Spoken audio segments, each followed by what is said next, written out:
नमस्कार। Debate central में आपका स्वागत है। मैं हूं अभय किशोर। अब आए न आए इधर पूछते चलो, क्या चाहती है उनकी नज़र पूछते चलो। शाहिर लुधियानवी का ये शेर आज की चर्चा के लिए बिल्कुल सही बैठता है, क्योंकि छत्तीसगढ़ कांग्रेस की प्रभारी कुमारी शैलजा ने केंद्र की सरकार पर निशाना साधते हुए कहा कि उनकी नज़र ठीक नहीं है। केंद्र हमेशा से छत्तीसगढ़ के सीएम और नेताओं को टारगेट करता है।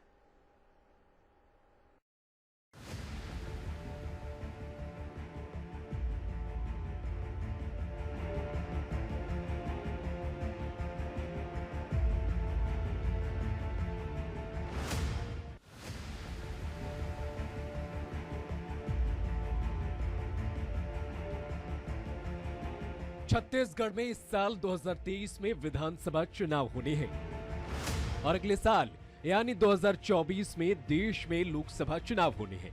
चुनावी साल में बीजेपी कांग्रेस अभी से आमने सामने है।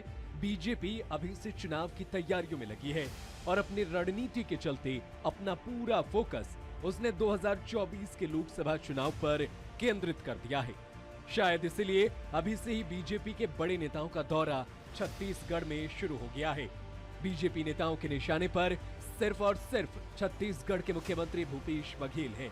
ये बात खुद छत्तीसगढ़ कांग्रेस की प्रभारी कुमारी शैलजा ने कही है। कांग्रेस महाधिवेशन की तैयारियों की बैठक से पहले उन्होंने कहा कि छत्तीसगढ़ में फिर से कांग्रेस की सरकार बनेगी। बीजेपी की केंद्र सरकार की नजरें ठीक नहीं है। हमारी सरकार और मुख्यमंत्री और अधिकारियों को टारगेट कर रहे हैं। हमें अपना काम अडिग होकर करना है। बूथ कमेटियों का ट्रेनिंग हम लोगों के बीच लेकर जाएंगे। कोई भी चुनौती हो, किसी भी चुनौती से डरना नहीं है। छत्तीसगढ़ में कांग्रेस सरकार पिछले 4 सालों से जनता के हितों के लिए काम कर रही है और बीजेपी 15 सालों तक सत्ता में रहने के बाद अब विपक्ष में है। लेकिन बीजेपी का कोई भी नेता सीएम भूपेश बघेल का सामना करता दिखता नहीं है। छत्तीसगढ़ की सरकार हमेशा से केंद्र में बीजेपी की सरकार के निशाने पर रही है, फिर चाहे वो ईडी, आईटी, सीबीआई की छापेमारी हो या फिर नेताओं की बयानबाजी। खुद सीएम भूपेश बघेल कई बार कह चुके हैं कि बीजेपी का विरोध करने पर आपको सरकारी एजेंसियों का सामना करना ही पड़ेगा। जो भी उनके खिलाफ बोलेगा वो शिकार होगा। ये तो लगातार चल रहा है। जो भी केंद्र सरकार खिलाफ बोले उसके खिलाफ कार्रवाई होती है, चाहे वो कोई राज्य के नेता हो, सरकारें हो, चाहे वो हमारे कांग्रेस के नेता हो, हमारे पूर्व राष्ट्रीय अध्यक्ष राहुल जी हो, चाहे मीडिया हो, जो कुछ बोले उसके खिलाफ कार्रवाई होगी, ये संदेश हो गया कल भी। छत्तीसगढ़ कोई पहला राज्य नहीं है जहां केंद्र की एजेंसियां काम कर रही हैं। इससे पहले बंगाल, राजस्थान, कर्नाटक, बिहार जैसे गैर बीजेपी राज्यों में केंद्र की एजेंसियों की कार्रवाई होती रही है, जो शायद बीजेपी के लिए 2024 की राह को आसान बना भी सकती है। लेकिन छत्तीसगढ़ उन राज्यों में सबसे आगे है जहां कांग्रेस की सरकार है और शायद इसीलिए वो केंद्र के निशाने पर भी ज्यादा है। Bureau report, Asian news. तो आरोप प्रत्यारोप के इस दौर में चर्चा करने के लिए हमारे साथ 3 खास मेहमान हमेशा की तरह आज हमारे साथ हैं। कांग्रेस नेता कन्हैया अग्रवाल जी, साथ ही बीजेपी प्रवक्ता तौकीर रजा और वरिष्ठ पत्रकार राजकुमार सोनी। आप तीनों का एशियन न्यूज़ में बहुत बहुत स्वागत। नमस्कार। कन्हैया जी, बड़ा गंभीर आरोप लगाया है। हालांकि केंद्र और राज्य के बीच कड़वाहट कोई नई बात नहीं है। केंद्र और राज्य के जो संविधान ने जिस तरह की कल्पना की थी कि दोनों साथ साथ मिलकर चलेंगे, उससे इतर सियासी माहौल में ये बहुत सामान्य सी बात देखने को मिलती है कि अगर राज्य और केंद्र में एक ही पार्टी की सरकार नहीं है तो अक्सर ये आरोप लगता है कि राज्यों को निशाने पर लिया जा रहा है, केंद्र उनको विक्टिमाइज कर रहा है, कभी आर्थिक मसले पर, कभी आपराधिक गतिविधियों में इन्वॉल्व करने की कोशिश करके। तो ये जो आरोप अचानक कुमारी शैलजा ने लगाया है, ऐसा क्यों? देखिए, सरकारों की जहां अलग अलग बात हो रही है, डॉक्टर मनमोहन सिंह जी प्रधानमंत्री थे, डॉक्टर रमन सिंह जी की सरकार थी, लेकिन ऐसे हालात कभी डॉक्टर मनमोहन सिंह जी की सरकार में पैदा नहीं हुए कि राज्य में सरकार को काम करने से कहीं रोका गया हो। लेकिन अभी जो है हम लोग स्पष्ट रूप से देख रहे हैं, केवल छत्तीसगढ़ का मामला नहीं है, अभी पश्चिम बंगाल के चुनाव के समय में भी हम लोगों ने देखा था और अन्य राज्यों में भी। अब तो ऐसा प्रतीत होता है कि भाजपा अपने कार्यकर्ताओं के दम पर, अपने नेताओं के दम पर चुनाव नहीं लड़ रही है, बल्कि भारतीय जनता पार्टी का चुनाव लड़ने के लिए सीबीआई, ईडी, इनकम टैक्स, इन एजेंसियों के दम पर चुनाव लड़ रही है। ये एजेंसियां पहले पूरा काम करती हैं, पूरे जो है लोगों को हर जगह जा करके प्रताड़ित करना, हतोत्साहित करना, उनके खिलाफ इतनी कार्रवाई करना, उनको जेल भेज देना। और क्या निकल करके आ रहा है, जितने भी केस सीबीआई और ईडी ने दर्ज किए हैं उनमें किसी मामले में आज तक फैसला नहीं हो पा रहा है। ज्यादातर लोग जब जमानत पे छूट रहे हैं, बिल्कुल ये बड़ा गंभीर आरोप है, ये सीधे सीधे बीजेपी पर गंभीर आरोप है, केंद्र की सरकार पर आरोप कि ये जो है दुर्भावना से प्रेरित कार्रवाई हो रही है, ना कि कोई स्वाभाविक कानूनी प्रक्रिया चल रही है। तौकीर रजा जी, ये आरोप चूंकि आपकी सरकार पर है, केंद्र की सरकार पर है, तो जवाब भी आपसे ही। देखिए ऐसा है, कुमारी शैलजा जी अभी नई नई आई हैं, अभी उनको छत्तीसगढ़ को समझने में टाइम लगेगा। उनका बयान भी आ रहा है कि हम यहाँ के व्यंजन, यहाँ की संस्कृति को अभी हम समझ रहे हैं। अभी पहले आप समझिए तो एक बात। दूसरी बात, उन्होंने केंद्र के ऊपर जो इल्ज़ाम लगाया, ये बिना सोचे समझे आपने आया हुई, आप पुनिया की भाषा में बात कर रहे हैं। जो पुनिया जी थे उन्होंने भी यही काम किया। ये आप क्या कहना चाह रही हैं? क्या आप वकालत कर रही हैं भ्रष्ट अधिकारियों की? क्या करना चाह रही हैं आप? मैं तो सीधा सीधा आपसे पूछना, ये क्वेश्चन करना चाहूँगा, आप भ्रष्ट अधिकारियों का समर्थन क्यों कर रही हैं? भाई ईडी एक स्वतंत्र जांच एजेंसी है, इसके पहले भी वो जांच करते रही है। आज 152 करोड़ की संपत्ति यहाँ के अधिकारियों के पास से निकल रही है, जिसमें 50 लाख से ऊपर का पैसा निकल रहा है और 1 करोड़ से ऊपर के गहने निकल रहे हैं, और उससे ज़्यादा संपत्तियाँ निकल रही हैं। तो ये जब वो निकल रही हैं, साबित हो रहा है जो उनको चलते अदालत ने उनको जेल भेज दिया है। अगर जेल भेज दिया है तो इसका मतलब यह है कहीं ना कहीं वो साबित हो रहा है, कहीं ना कहीं उनकी सारी चीजें संपत्तियां निकल रही हैं, सारा भ्रष्टाचार साबित हो रहा है। एक बात। दूसरी बात, ये आप इनका समर्थन करके ये भी साबित करना चाह रही हैं कि कांग्रेस के जो मुखिया हैं हमारे यहाँ पर, जो महाभ्रष्ट जो सरकार बैठी है छत्तीसगढ़ में, उनके मुखिया भी महाभ्रष्ट हैं। ये बताना चाह रही हैं कि हम उनका समर्थन करके हम पुनिया की भाषा में बात कर रहे हैं, वो भी इसी भाषा में बात करते थे। आप किस टाइप की भाषा में बात करना है? आप बोलते हैं ईडी ने यह हरकत कर रही है या दूसरे क्रम में, किसी एजेंसी का एजेंट नहीं हूं मैं, भारतीय जनता पार्टी का सिपाही हूं।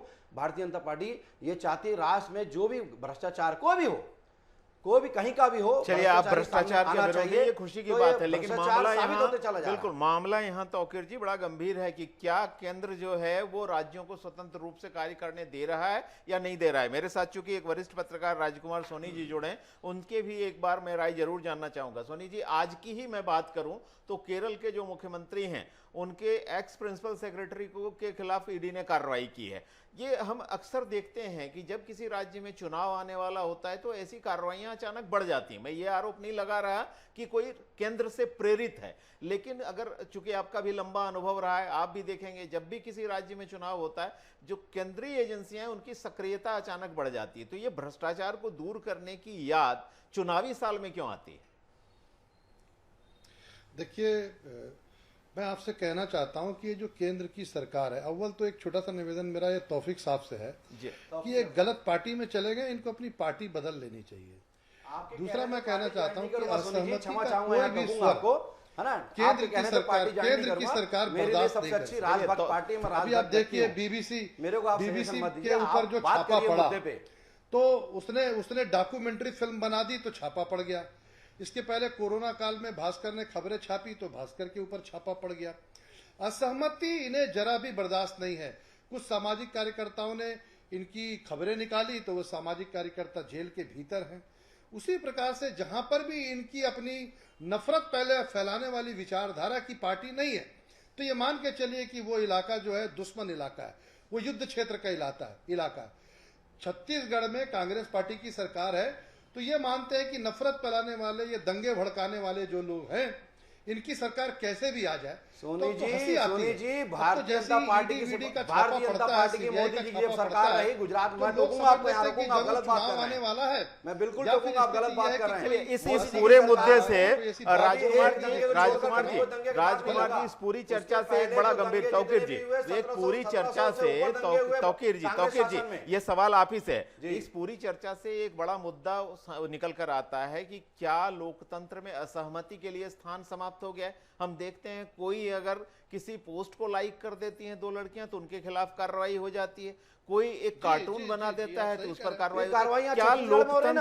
क्या लोकतंत्र में असहमति के लिए स्थान समाप्त हो गया है? यहाँ छत्तीसगढ़ में सब कार्रवाई हो रही है। अगर कोई भूपेश बघेल के खिलाफ लिख देता है तो आज उसके खिलाफ कार्रवाई हो जाती है। आज कोई भूपेश बघेल जी के खिलाफ कोई बोल देता है तो उसके खिलाफ कार्रवाई कर देते हैं।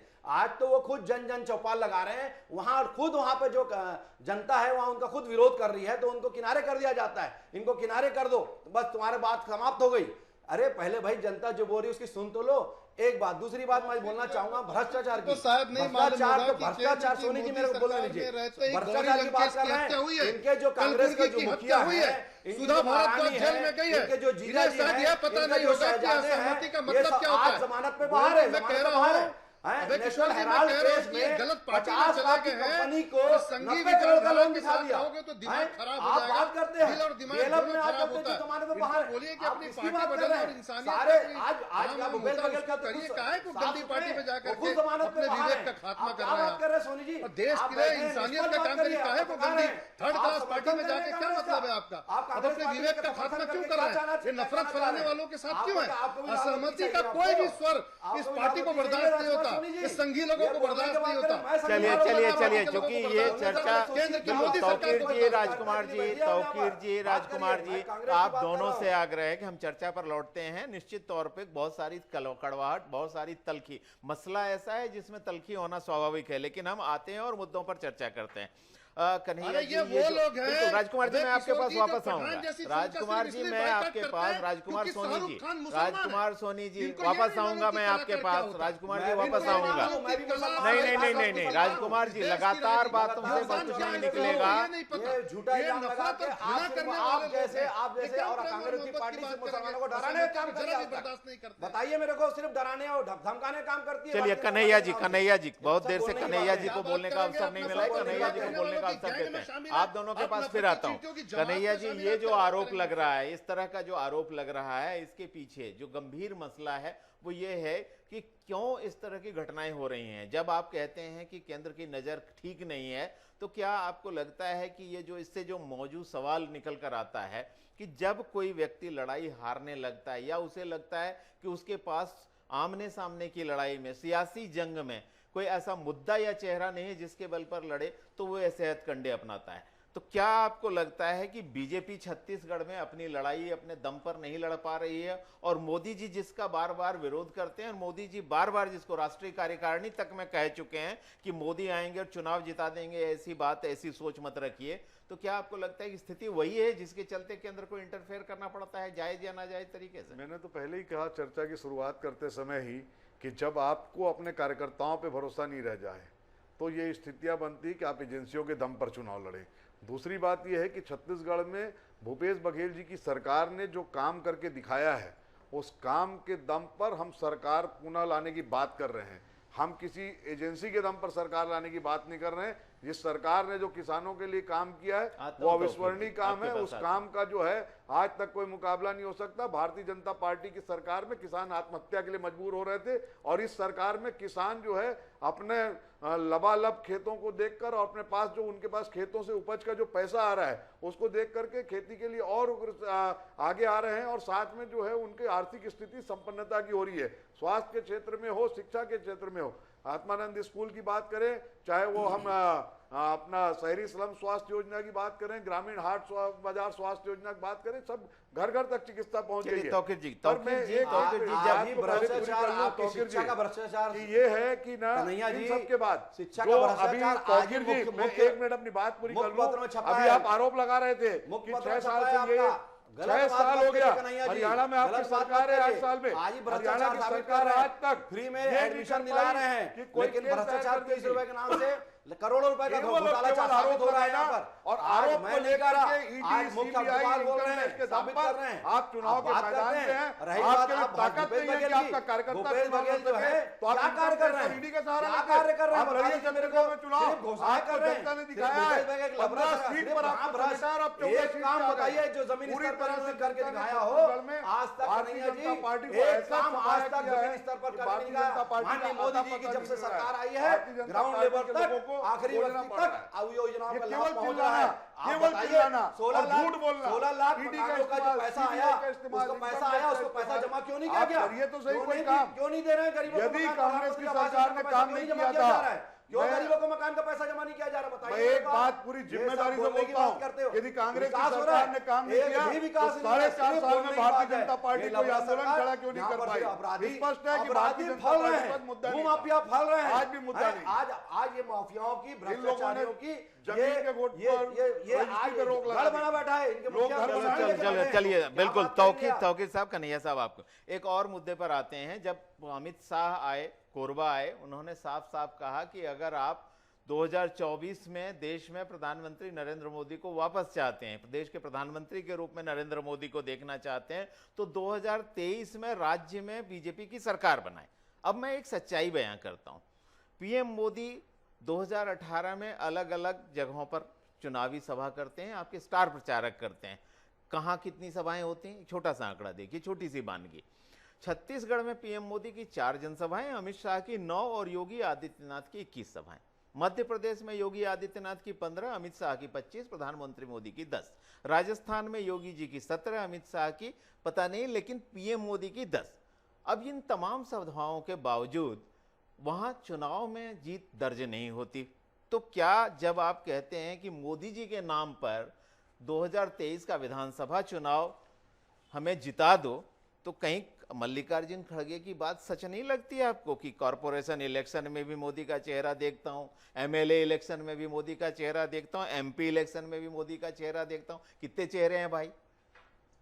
देखिए ऐसा है जी, आप जिस टाइप से बातें कर रहे हैं, ठीक है आपकी बात जो भी है, लेकिन मैं ये कहना चाहता हूं, माननीय मोदी जी जो हैं आज जन जन के नेता हैं। आज जो आप जैसे बता रहे हैं कि नगरीय निकाय चुनाव हो, चाहे विधानसभा चुनाव हो, चाहे लोकसभा चुनाव, हर व्यक्ति जो चाहता है माननीय मोदी जी को, अब मोदी जी के चेहरे पे चुनाव हमारी पार्टी अगर यहाँ लड़ना चाह रही है तो क्या दिक्कत है? अगर माननीय मोदी जो जिस टाइप से काम कर रहे हैं, मैं यूपी चुनाव में गया था, मैं आपको वहां की किस्सा बताता हूं।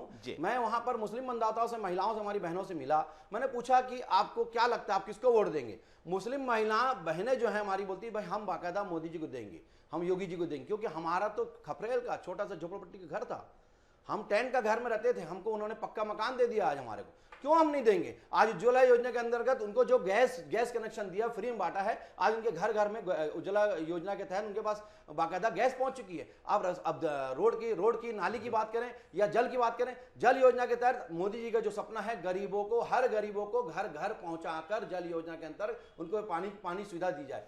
तो और क्या चाहिए आपको? क्यों नहीं उनका चेहरे पे लड़ा जाए? क्या दिक्कत है? तौकीर साहब, बहुत विनम्रता से आपसे एक सवाल पूछना चाहता हूं। ये मेरा कहना नहीं है, या आपके खुद के नेता और देश के प्रधानमंत्री जो कि बीजेपी की भी शख्सियत हैं, वो खुद राष्ट्रीय कार्यकारिणी में कहते हैं कि किसी के चेहरे, किसी के जादू पर बहुत भरोसा मत करिए।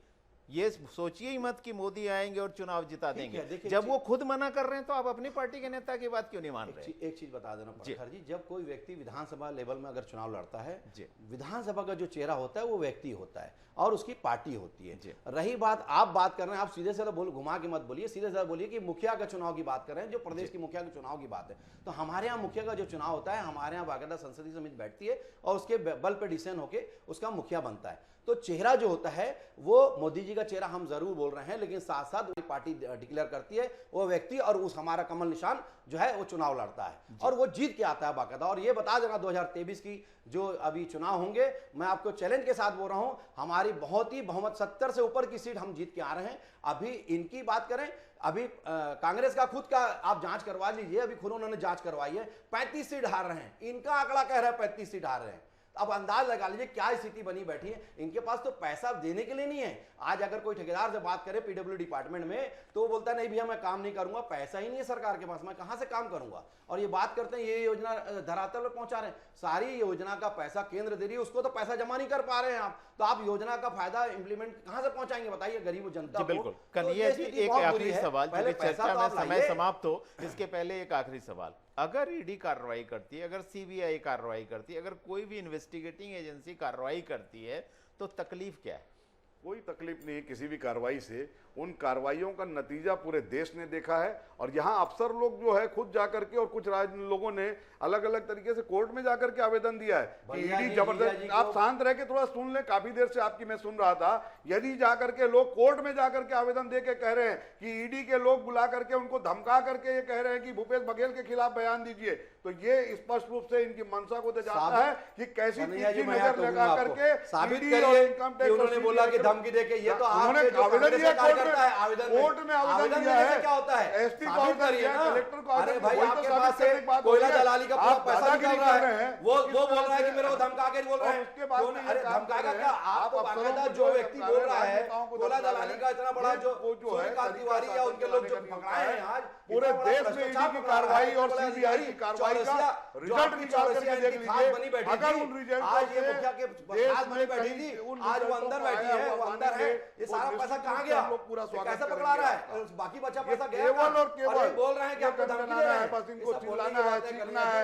सिर्फ चीखने और चिल्लाने से सरकार नहीं चलती है। यदि ये चीखना चिल्लाना जो आप लोगों ने किया था उसका नतीजा रहा कि आप 15 और 15 से 14 में आए हैं, हम 70 में हैं, 70 से 75 में जाएंगे, नीचे नहीं आएंगे। सरकार हमारी रिपीट होगी और ये बार-बार दिख रहा है। हर उपचुनाव हम जीत के आ रहे हैं, नगर पंचायत जीत रहे हैं, नगर पालिका जीत रहे हैं, नगर निगम जीत रहे हैं, जिला पंचायत जीत रहे हैं।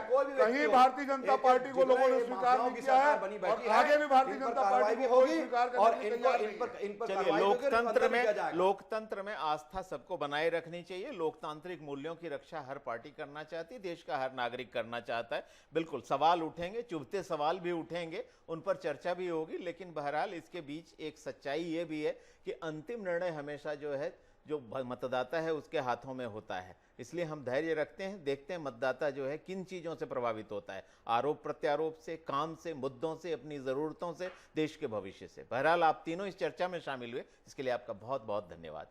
तो डिबेट सेंट्रल में आज चर्चा हो रही थी कुमारी शैलजा के एक बयान की, जिसमें वो कह रहे हैं केंद्र की तिरछी नज़र। अब ये तिरछी नज़र है या नहीं, इसी मुद्दे पर यह चर्चा थी। आगे आने वाले दिनों में जैसे जैसे सियासी माहौल और गर्म होगा, बयानों के ऐसे वाण जो हैं और भी चलेंगे और उन पर चर्चाएं भी होंगी शिद्दत से। आज की चर्चा में इतना ही, मुझे दीजिए इजाज़त, नमस्कार।